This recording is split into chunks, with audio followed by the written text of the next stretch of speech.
Sir আজকে আমাদের সাথে যুক্ত হয়েছেন মূলত আপনাদের প্রশ্নের উত্তরগুলো দেওয়ার জন্য। সো আজকে আপনাদের কাছে বড় একটা অপরচুনিটি, নিজের মধ্যে যেই প্রশ্নগুলো আছে সেই প্রশ্নগুলো স্যারকে করবেন। সো আমি এই মুহূর্তে ডিআইইউ সিপিসির পেজ থেকে যারা লাইভ দেখছেন তাদের অবশ্যই বলবো তাদের প্রশ্নগুলো কমেন্টের মাধ্যমে আমাদেরকে জানান, এবং যারা আমাদের সাথে মিটে সংযুক্ত আছেন তারাও চাইলে মাইক অন করে প্রশ্ন করতে পারেন অথবা মিটের কমেন্ট বক্সেও লিখতে পারেন। তো স্যার, শুরুতেই আমাদের ড্যাফোডিল ইন্টারন্যাশনাল ইউনিভার্সিটির একজন প্রফেসর স্যার অমিত চক্রবর্তী ছোটন স্যারের নাম, স্যার প্রশ্ন করেছেন, স্যার বলেছেন, সালাম ঝঙ্কার ভাইয়া, একটা প্রশ্ন ঠিক না, আপনি একটু আমাদের ছাত্রছাত্রীদের বলেন কিভাবে নিজের প্যাশন নিয়ে এবং পড়াশোনাকে আনন্দের সাথে কিভাবে সিজিপিএ এবং স্কিল ব্যালেন্স করে ফিনান্সিয়ালি ইন্ডিপেন্ডেন্ট হওয়া যায়, এবং নিজের স্কিল দিয়ে ফিনান্সিয়ালি ইন্ডিপেন্ডেন্ট হওয়াও একটা আর্ট। এটা নিয়ে আপনি ছাত্রছাত্রীদের একটু বুঝিয়ে বলেন। হ্যাঁ, থ্যাংক ইউ স্যার, আপনি যুক্ত থাকার জন্য ডেফিনেটলি অনেক ধন্যবাদ। সো প্রথমত একটা জিনিস হচ্ছে, যখন একটা স্টুডেন্ট যখন ইউনিভার্সিটি লাইফে আসে তখন তার অ্যাটলিস্ট তার পকেট মানিটা নিজে ম্যানেজ করাটা ইটস ভেরি ইম্পর্টেন্ট। তাহলে অনেকগুলো জিনিস শেখা যায়। সেটা হচ্ছে প্রথমত টাকার মূল্যটা বোঝা যায় আর কি। যখন একটু চাইলে বা বাসায় একটু কথা বললে অথবা একটু নাড়াচাড়া দিলে যখন টাকাটা পাওয়া আসে, তাহলে টাকার মূল্যটা সে বুঝে না, এবং ইজি মানিটা পাওয়ার কারণে সে আসলে কিভাবে টাকা আসে, কিভাবে এটাকে বাজেট করতে হয়, যে আচ্ছা আমি এতটুকু হয়তো আমার পকেট খরচের জন্য, এতটুকু হচ্ছে হয়তো আমার জামা কাপড়ের জন্য, এতটুকু হচ্ছে হয়তো আমি স্পেশাল ডেতে কোনো একটা, এই মাসে কোনো একটা স্পেশাল ডে ছিল তখন এই স্পেশাল ডেতে কিছু গিফট দিতে হবে কাউকে আর কি, অথবা একটু মন খারাপ করতে হবে, যেটাই করতে হবে, যে একটু খাওয়া দিয়ে সেটা পোষাইতে হবে। তো সেই জিনিসগুলোর জন্য এই যে বাজেট করা অথবা ধার করা, কার কাছ থেকে ধার করব, মানে ধার করা একটা আর্ট, মানে ধার করাটাকে আমি কাউকে এনকারেজ করতেছি না, but that's part of the life আর কি, যে মানি ম্যানেজমেন্ট এটা খুব বেশি ইম্পর্টেন্ট। এবং সিএসসি তে যারা পড়ে বা কম্পিউটার সায়েন্স রিলেটেড যারা পড়ে তাদের জন্য হচ্ছে অপরচুনিটির সংখ্যাটা অনেক অনেক বেশি অন্যদের চাইতে আর কি। প্রথমত হচ্ছে যে টাকা কেউ যদি একটু আর্ন করতে চায়, তাকে মোটামুটি 3 মাস একটু সময় নিতে হবে, যে আমি কিভাবে টাকাটা আর্ন করতে চাই। আর্ন করার অনেকগুলো সিস্টেম আছে, তার মধ্যে একটা সহজ সিস্টেম হচ্ছে টিউশনি বা শিখানো, যেটা আগে অনেক বেশি অপশন ছিল, এখনো কিন্তু এভেলেবল আছে। এর পাশাপাশি কেউ যদি চায় যে আমি শেখানোর কাজটা টিউশনি না করিও আমি অন্য কিছু করতে চাই, প্রচুর কিন্তু সিস্টেম আছে। যেমন একটা জিনিস হচ্ছে কন্টেন্ট রাইটিং, যারা কম্পিউটার সায়েন্স রিলেটেড পড়ে, এই রিলেটেড বিভিন্ন জিনিস যদি সে কন্টেন্ট রাইটিং বা ব্লগিং করে, যেটা বিভিন্ন জনরা খোঁজে, আমরাও নিজেরাও খুঁজি আর কি, ভালো একজন কন্টেন্ট রাইটার আমরা টেকনিক্যাল কন্টেন্ট রাইটার খুঁজে পাচ্ছি না।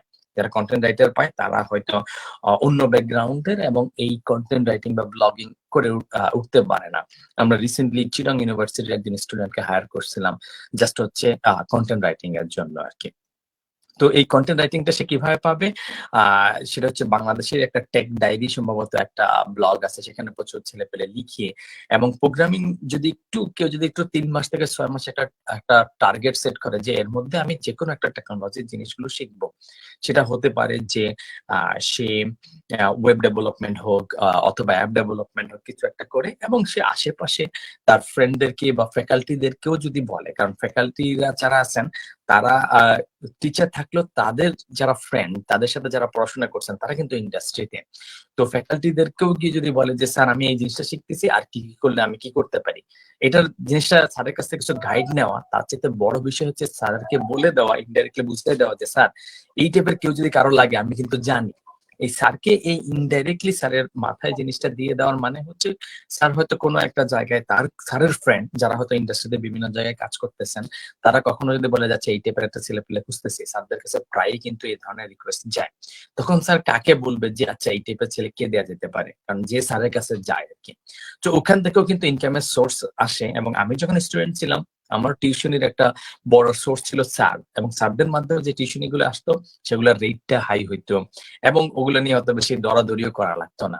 আর অন্যান্য মাধ্যমে ফ্রেন্ডদের মাধ্যমে যেগুলো আসতো বা অন্যান্য জায়গা থেকে বাইরে থেকে যেগুলো আসতো সেগুলোকে যেমন হচ্ছে দরদাম করা লাগতো আর কি। এবং এই টাইপের আরো অনেক অনেক বেনিফিট পাওয়া যায়। এবং আমরা যখন বিজনেস করতাম তখন আমাদের স্পেশালিটি একটা বিগ প্রজেক্টের জন্য দেখানো লাগতো। তখন কিন্তু স্যারদের সাথে রিলেশন থাকার কারণে স্যাররা নিজেদের নামও ছিল যে ওনারা রহিম আফরোজের কাজের মধ্যে ওনারা আমাদের অ্যাডভাইজার হিসেবে ছিলেন, এবং এটা খুব কাজে লাগছে। সো স্যারদের একটা বড় সোর্স আছে। এর পাশাপাশি হচ্ছে কেউ চাইলে অবশ্যই পার্ট টাইম চাকরি করা পসিবল, অবশ্যই চাইলে ফ্রিল্যান্সিং রিলেটেড কাজ করা সম্ভব, কেউ যদি করতে চায় আর কি, এটা তার প্রেফারেন্স আর কি। যদিও আমার কাছে পার্সোনালি মনে হয় যে ইনকাম করতে চাইলে এখন ডিজিটাল সিস্টেমে আরো অনেকভাবে ইনকাম করা পসিবল। সাপোজ কেউ যদি হচ্ছে অনেক অনেক নিউজ পোর্টাল আছে, সেখানে যদি সে হচ্ছে জাস্ট আমি ইমিডিয়েটলি আমার টাকা কামাই করা দরকার, আমি কি করব, আমি হচ্ছে আজকে আমার টার্গেট হচ্ছে 40টা অনলাইন পোর্টালকে আমি ইমেল দিয়ে বলবো যে তোমাদের জাস্ট আর্টিকেল লেখা লাগলে আমাকে বলো। তখন ওরা বিক্রি করবে, প্রত্যেকটা আর্টিকেলের সাইজ অনুসারে ওরা 200, 250, 300, 500 টাকা পর্যন্ত দিয়ে থাকে আর্টিকেলের সাইজ অনুসারে। আর আমি যখন স্টুডেন্ট ছিলাম তখন আমি অনেক ভ্যারাইটি টাইপের জিনিস কাজ করতাম। তখন জিনিসগুলো অত ডিজিটাল ভাবে ছিল না। যেমন ছিল হচ্ছে প্রচুর মেলা হয় আর কি, যেমন রিসেন্টলি এখন বই মেলা চলতেছে। তার মানে বই মেলার স্টলে কেউ একজন যদি হচ্ছে একজন সেলস রিপ্রেজেন্টেটিভ হিসেবে থাকে, তার ব্যাকগ্রাউন্ড যেটাই হোক না কেন, সে কম্পিউটার সায়েন্সের হোক, অন্যান্য জায়গায় যেখানে হোক না কেন, তার কমিউনিকেশন স্কিলসটা অনেক বেশি ইম্পর্টেন্ট, এবং কুইকলি রেসপন্সিবিলিটি ওন করাটা ইম্পর্টেন্ট। সো আমি যখন ছিলাম তখন আমি দুইটা জায়গায় গেছিলাম। একটা জায়গায় ছিল হচ্ছে স্টুডেন্ট ফেয়ার হইতো, স্পেশালি হচ্ছে ইংরেজিতে তখনকার আমি একটাতে গেছিলাম হচ্ছে কানাডিয়ান ইউনিভার্সিটির অনেকগুলা এজেন্সি মিলিয়ে একটা হচ্ছে শেরাটনে একটা মেলা হয়েছিল। তো জীবনে প্রথমবার শেরাটনে যাওয়ার উদ্দেশ্য ছিল কিন্তু সেইটা, সেখানে আমি সেলস রিপ্রেজেন্টেটিভ হিসেবে ছিলাম আর কি। ইংরেজি বলতে পারতাম না, যারা ছিল ওরা মোটামুটি ইংলিশ বলতে পারতো, আমি টুকটাক বলার চেষ্টা করতাম। এছাড়া হচ্ছে আমাদের বিভিন্ন জায়গায় যদি সেলস রিপ্রেজেন্টেটিভ থাকে তাহলে কমিউনিকেশন স্কিলটা অনেক কিন্তু মাঝে মধ্যে করে ফেললে, হুটহাট করে ফেললে প্রথমত হচ্ছে একটা ভালো টাকা পাওয়া যায়, দ্বিতীয়ত হচ্ছে আনপ্যারালাল কমিউনিকেশন স্কিলস পাওয়া যায়। আর সিরিয়াস যদি কাজ করতে চায়, সিরিয়াস কাজেরও অপশন আছে। যেমন বিভিন্ন প্রতিষ্ঠানে যারা একটু একটু ছোট বা স্মল টাইপের অর্গানাইজেশন, তারা কিন্তু ফুল টাইম অথবা পার্ট টাইম হায়ার করে। ইভেন আমি যে অর্গানাইজেশনের সাথে যুক্ত সেখানেও প্রায় হচ্ছে 30% ছেলে পেলে আছে যারা স্টুডেন্ট। আমাদের ড্যাফোডিলের কারেন্ট স্টুডেন্ট নাই, কিন্তু ড্যাফোডিলের গ্রাজুয়েট আছে বেশ কয়েকজন। আর এটা ছাড়া হচ্ছে জাহাঙ্গীরনগরের কারেন্ট স্টুডেন্ট আছে, চিটং ইউনিভার্সিটির কারেন্ট স্টুডেন্ট আছে, অন্যান্য ইনস্টিটিউট কিন্তু কারেন্ট স্টুডেন্ট আছে। তো যারা একটু বেশি ফর্মাল অর্গানাইজেশন না, একটু ইনফর্মাল অথবা হচ্ছে স্টার্ট আপ বা মাঝারি, তারা কিন্তু যারা কাজ জানে তাদেরকে কিন্তু ফুল টাইমও হায়ার করে। সো আমি একটা ওয়াইড স্পেকট্রাম দিলাম, যেটা হচ্ছে টেকনিক্যাল, নন টেকনিক্যাল, নিউজ পোর্টালের জিনিস, ফ্রিল্যান্সিং এবং অলমোস্ট ফুল টাইম জব পর্যন্ত। সো কেউ একজন যদি আসলে নিজের কেরিয়ারটা আর্লি শুরু করতে চায়, তাহলে কি হবে, সাপোজ সে আর কিছু করলো না, সে হচ্ছে একটা ইন্টার্নি করলো যে আমি খুবই সিরিয়াস প্রফেশনাল, আমি ইনফর্মাল সেক্টর গুলোতে যাবই না, সেক্ষেত্রেও সে কি হবে, সে হচ্ছে তার গ্রাজুয়েশন হওয়ার আগে তার একটা ফ্রেন্ড যে 4 বছর পড়াশোনা করে আসছে, মোটামুটি রিজনেবল সিজিপিএ 3.13, রিজনেবল, খারাপের দিকেই বলবো আর কি। তো সেই সিজিপিএ থাকার পরে আরেকজন হচ্ছে একটা ইন্টার্ন করে আসছে। তো এই দুইটা সিভি যখন একটা কোম্পানির সামনে পড়বে, তখন সে আসলে কাকে ডাক দিবে, এটা একটা জিনিস গেল। আরেকজন বললো যে না, আমি ফর্মাল কাজগুলো করব না, আমি কোডিং এ ভালো না, কিন্তু কিছু একটা করতে চাই। সে যদি এই যে সেলস মার্কেটিং বা একটা সেলস রিপ্রেজেন্টেটিভ কোনো একটা জায়গায় হয়, হয়তো তার 2-4 জন ফ্রেন্ড একটু টিটকারি মারবে, কিন্তু এরকম 2টা মাস যদি, একটা মাস যদি করে আসে, তার কথা বলার যে স্টাইলটা আসবে, এইটার ইনডাইরেক্ট বেনিফিট সে সারা জীবন পাবে। কারণ কি, কারণ হচ্ছে সে যখন একটা টিম সিটিং এ ডিসকাস করতে যাবে, তার যখন ওপিনিয়নটা থাকে, যেমন আজকেই অনেকের মনের ভিতরে কিন্তু 4-5টা কোশ্চেন করে, কিন্তু হাত রেজ করে বলবে না। কেন বলবে না? বিকজ তাদের ওই জড়তাটা কাজ করে। আর এই সেলস এবং মার্কেটিং ইঞ্জিনিয়াররা সবসময় দেখা যাচ্ছে যে আন্ডার পেইড হয় আনফরচুনেটলি, এবং ম্যানেজমেন্টের লোকজন যাদেরকে ম্যানেজ করে তারা অনেক ভুগিচুগি দিয়ে বেশি পেইড হয়, কারণ তারা ওই জিনিসটা বলে ফেলতে পারে আর কি।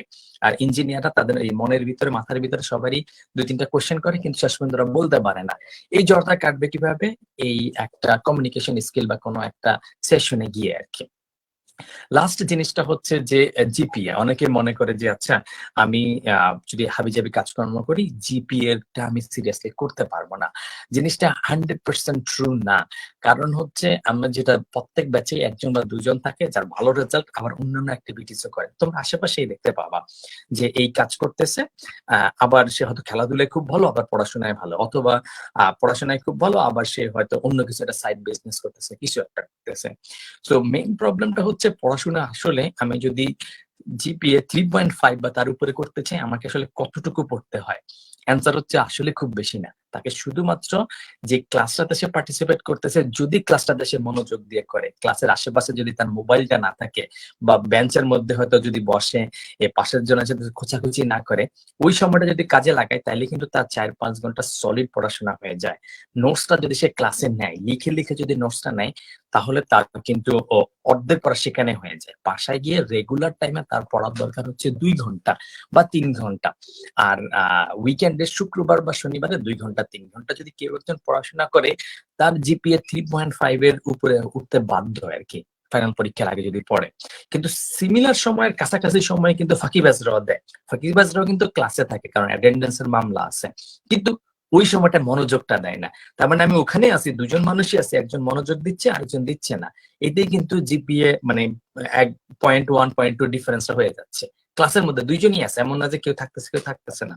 তারপরে বাসায় গিয়ে হয়তো কেউ ১-১.৫ ঘন্টা ২ ঘন্টা হয়তো পাবজি খেললো বা কিছু একটা করলো, অথবা একটু নতুন সিরিজ আসলো কিছু একটা জিনিস সেটা একটু দেখলো, খেলা একটু দেখলো, ও কে কোথায় খেলাধুলা করলো, কে কোন টিম থেকে চলে গেছে সেগুলো নিয়ে কিছু গবেষণা করলো, কোনো সমস্যা নেই। It's part of the life. কিন্তু ভোরে উঠে ২ ঘন্টা পড়াশোনা করে ফেললা যে আচ্ছা এই জিনিসটা আজকে দেখানো হয়েছে, মেবি আজকে হয়তো অ্যালগরিদমের এই জিনিসটা দেখানো হয়েছে, এই জিনিসটা আমি একটু দেখে ফেলি। অথবা ঠিক আছে আমি ক্লাস থেকে বুঝতেই পারিনি, এটা ইউটিউবে সার্চ দিয়ে একটা ভিডিও দেখে ফেলি। প্রচুর ভিডিও কিন্তু আছে। হানিসুল ইসলামের ভিডিও আছে, বাংলায় আছে, ইংলিশে আছে, হিন্দিতে আছে, যে যেটাতে কমফোর্টেবল দেখে ফেলতে পারে। সো একটা ভালো রেজাল্ট আর একটা খারাপ রেজাল্টের মধ্যে শুধু ২ টা ডিফারেন্স, একটা সিনসিয়ারিটি আর ডেইলি ২ ঘন্টা সময়, আর কিছু না।